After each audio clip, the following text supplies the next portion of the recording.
Hello friends, good afternoon. সময় এখন 12টা 4। আর দুপুরবেলা আমি এখন শুয়ে আছি বাড়িতে। আজকে ছুটি আছে, আজকে অফিসে আর যাইনি। তো যাইনি এই কারণে, আজকে রামনবমীর পুজো আছে, আজকের নবরাত্রি লাস্ট দিন। তো আজকের আমরা পুজো করেছি সকালবেলায়। তো পুজো টুজো করে এখন প্রসাদ খেয়ে অনেক সকাল থেকে কাজকর্ম হয়েছে, তো এখন একটু রেস্ট করছি। আর তোমরা কেমন আছো? আজকের নবরাত্রির লাস্ট দিন, তো সবাইকে শুভ নবরাত্রি। 9 দিন খুব ভালো কেটেছে। মায়ের দয়া কৃপা সবার ওপর থাকবে, ভালো থাকবেন।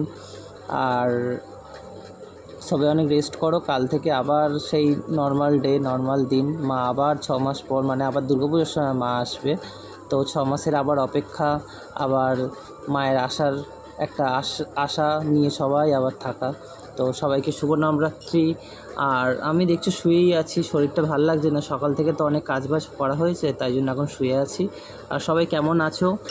আর সবাই ভালো আছো? আমিও খুব ভালো আছি। আর ব্যাস, টাটা, দেখা হচ্ছে নেক্সট ভিডিওতে। আর শুভ নবরাত্রি, সবাই ভালো থাকো, সুস্থ থাকো। আর দেখা হচ্ছে পরের ভিডিওতে। এখন কেমন, টাটা, বাই বাই।